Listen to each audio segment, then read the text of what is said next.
Salam alaikum wa rahmatullahi wa barakatuh. Dès Inch'Allah, on va essayer de faire la correction du concours ENSA Maroc 2016. Alors, la durée de l'épreuve, c'est 1h30. Donc, l'énoncé 1, soit A, B, C, trois nombres complets distincts. Soit les 3 points A, B, C, leur image dans le plan. On note T est égal à C moins A sur B moins A. Donc, avec C, c'est quoi C? C'est la fixe du point C. A, la fixe du point A, et B, la fixe du point B. Alors, la question 1. Soit R appartient à l'étoile plus, θ appartient à R. La relation T est égale à R et θ se traduit géométriquement par. Donc ici, il y a une faute. C'est pas le vecteur AC, c'est la nombre de AC, c'est la distance. Alors AC est égal à R à B et l'angle ABAC est congru en 0 modèle de pi. Ou bien AC est égal à R à B et ABAC est congru en θ modèle de pi. Ou bien AB est égal à R à C et ABAC est congru en θ modèle de pi. Ou bien AC est égal à R carré AB et AB AC est congru en θ modèle de pi.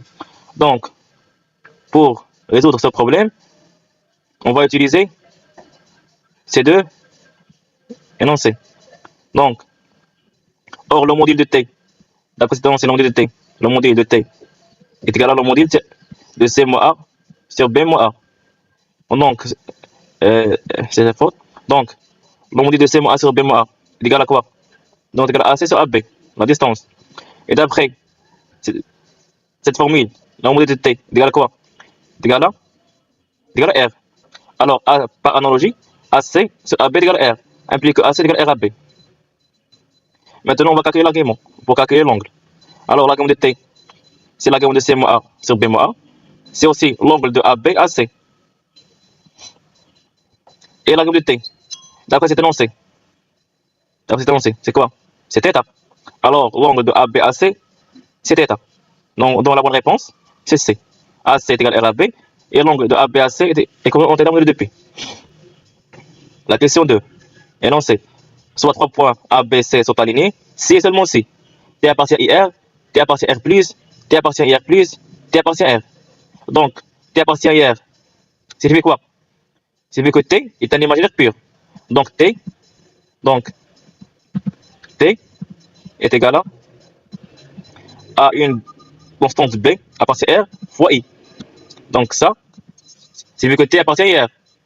Et T appartient à R. Signifie quoi? À R+. Donc, signifie que T est égal à une constante A avec A appartient à R+. Et T appartient à R+. Donc, signifie que T est égal à A fois I avec A appartient à R+. Ou T appartient à R, signifie que T est égal à A avec A appartient à R. Donc, maintenant, ça veut dire quoi? A, B, C sont 3 points alignés. Donc, c'est seulement si les vecteurs A, B et AC sont collinéaires. Géométriquement, cela signifie que C moins A est égal à K fois B moins A, avec C et la fixe de point C, et A la fixe de point A, B la fixe de point B, tel que K appartient à R. Donc, ça, c'est une définition. Or, on a d'après l'énoncé T est égal à C moins A sur B moins A. D'où, par analogie, T est égal à K. Alors, T, il faut, pour que ABC soit aligné, il faut que T appartient à R. Alors, la bonne réponse, c'est quoi? C'est D. J'espère qu'il est clair. La question 3. Le triangle ABC est rectangle en A, si et seulement si T appartient à R, T appartient à R+, T appartient à R+, ou T appartient à R. Donc, pour que ABC est triangle en A, il faut quoi? Donc, voilà le triangle ABC, triangle en A, et rectangle en A. Donc, l'angle de AB avec AC est égal à quoi? Pi sur 2. Donc, l'angle de AB à C est corrélé en pi sur 2 modèle pi. Or, l'argument de T, c'est aussi l'angle de AB à C, c'est l'argument de AB à C. Donc, C est égal à pi sur 2 modèle pi. Alors, θ chaque c'est θ. Alors, θ chaque c'est oui. θ est égal à pi sur 2. C'est quoi θ? θ là, T est égal à R E θ. Alors, puisque l'argument de T est égal à pi sur 2, alors θ est égal à pi sur 2. Car l'argument de T, c'est θ. Et on sait que si T est égal à R pi sur 2,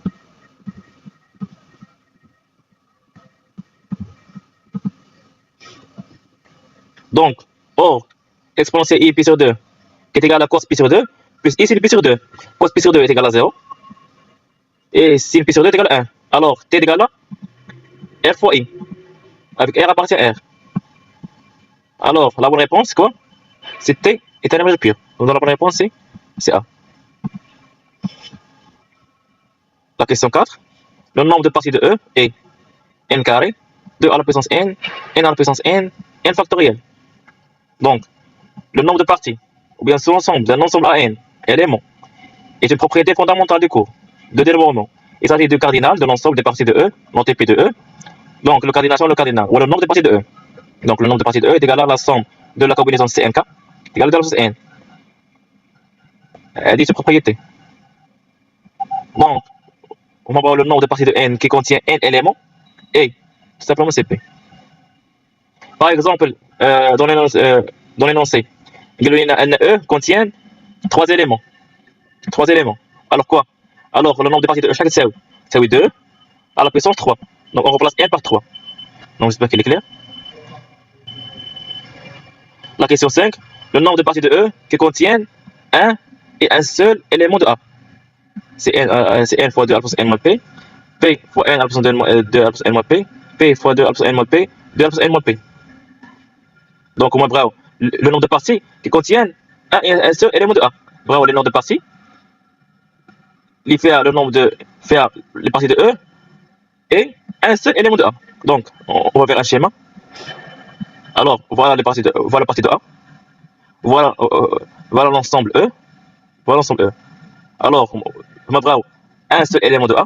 Donc on a chacune possibilité de un seul élément de A. C'est P. Possibilité. Pourquoi? Alors, A contient P éléments. Donc c'est pas possibilité. Donc A fois le nombre des parties de E. Mais qui ne contient pas de A. علاش؟ دابا حنا إذا عندنا nombre de parties de E شحال nombre de parties de E؟ هو ضرب N ياك. مي ولكن هذا ضرب N راه contient des parties de P de A. Donc moi je بغاو un seul élément de A. Donc alors غتكون هنايا E privé de A. Or E privé de A c'est 2 A plus N moins P. Donc j'espère qu'il est clair. Donc la bonne réponse c'est quoi? C'est C. Donc c'est C. La question 6.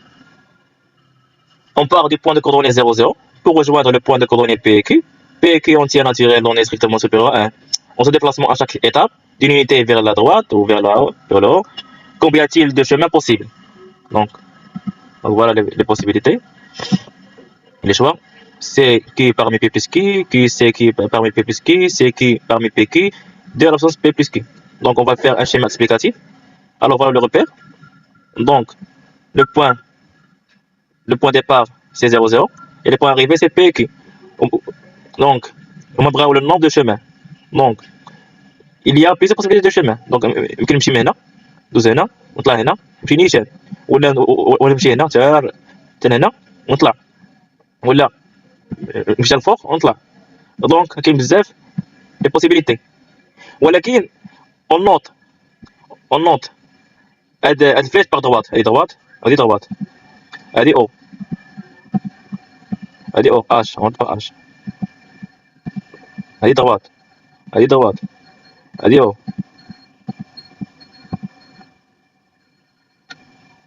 Alors pour aller des points 0, 0 au point P et Q, tout chemin valide doit comporter exactement P déplacement. P déplacement et Q déplacement verticaux et P déplacement horizontaux vers la droite. Alors, les chemins, vérifie. Quand on fait P à droite, au Q à la haut. Donc, j'espère qu'il est clair. Allez, il y a P باش نوصل à point P Q خاص نمشيو لدروات شحال P والفوق شحال Q. Donc pour aller du point 0, 0 au point P Q, tout chemin valide doit comporter exactement P déplacement horizontal vers la droite et Q déplacement vertical vers le haut. Alors le nombre total des chemins شحال كاين P plus Q. Donc voilà le nombre total d'étapes ou bien de mouvements de quel que soit le chemin. Alors un chemin est entièrement caractérisé par la position des Q déplacement vers le haut, parmi les P plus Q et état total. Donc cela signifie que on va utiliser la combinaison. Alors, donc c'est CQ parmi P plus Q, ou bien C, P parmi P plus Q. C'est la même chose. La même chose. Donc, on va dire alors la bonne réponse, c'est quoi? C'est A. Pardon. Donc c'est A. La question suivante. Énoncé. Soit f la fonction réelle définie de r dans R par f de x est égal à 2x sur 1 plus x carré. Donc A, f est injective, f n'est pas injective, f est surjective, f est injective et n'est pas surjective. Donc, pour connaître quelle fonction est injective, il faut quoi? Pour que f soit injective, il faut que si f de x égale f de y, implique que x égale y. Mais ici, si on fait une contraposée, on a f de 2 est égal à 4 sur 5, f de 1 demi est égal à 4 sur 5, mais 2 est différent de 1 demi. Alors f n'est pas injective. Alors la bonne réponse, c'est A. C'est C, pardon. Mais on peut le démontrer les autres choix. Donc, pour tout x passé R, on sait que 1 moins x carré, c'est pas égal à 0. Alors 1 plus x carré, c'est pas 2x, on fait juste le développement. 1 plus f de x, c'est pas égal à 1. Pourquoi? F de x est égal à 2x sur 1 plus x carré. On va diviser par 1 plus x carré. Donc f de x est égal à 1. Donc pour f de x est égal à 2. Pour f de x est égal à 2. N'avez pas l'antécédent dans R. Allez, pour avoir un antécédent, parce que f de x est égal à 1. Mais 2 est supérieur à 1, alors 2 n'a pas l'antécédent dans R, alors f n'est pas surjectif. D'où la bonne réponse est C.